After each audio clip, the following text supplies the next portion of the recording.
Welcome to easy life voice channel. آپ کا دوست ساگر اس چینل پر آپ کا خوش آمدید کہتا ہے۔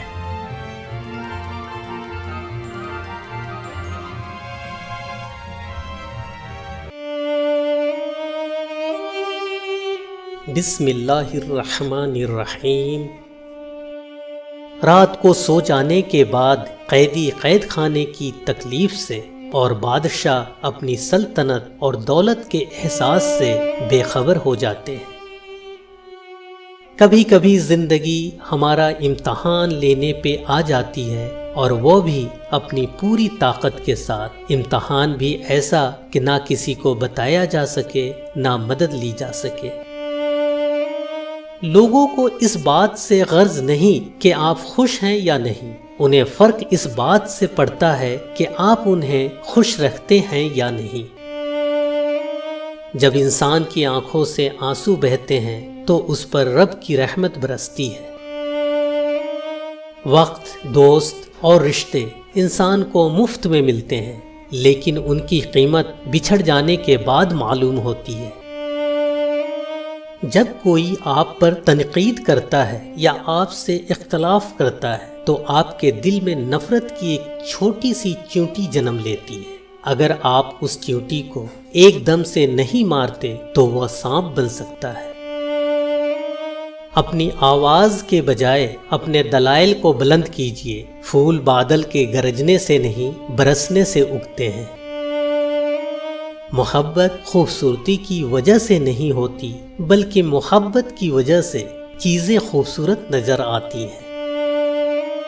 اپنے آپ کو چھوٹا نہ سمجھو، تم بے خودی کے عالم میں خود ایک کائنات ہو۔ تم اس دنیا میں رہتے نہیں ہو، بلکہ تم یہاں سے گزر رہے ہو۔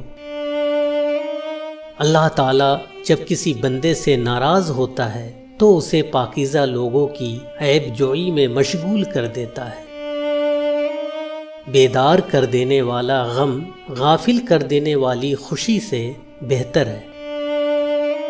اللہ نے جو گلاب سے کہا، جس کی وجہ سے یہ مکمل خوبصورتی سے مسکراتا ہے، وہی اس نے میرے دل سے کہا اور اسے 100 گنا زیادہ خوبصورت بنایا۔ عاشق کی موجودہ زندگی دراصل موت کی طرح ہے، اور موت ہی حقیقی زندگی ہے۔ داستان عشق کے اظہار کے لیے سینکڑوں زبانیں ہیں، لیکن ان کو سمجھنے والے بہت کم ہیں۔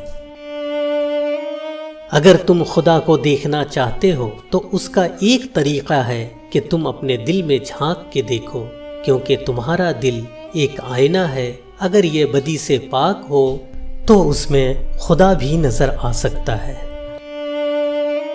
کسی انسان کو اس کے اخلاق اور اس کے کارناموں سے پہچان، محض صورت اور بڑے نام سے دھوکہ نہ کھا۔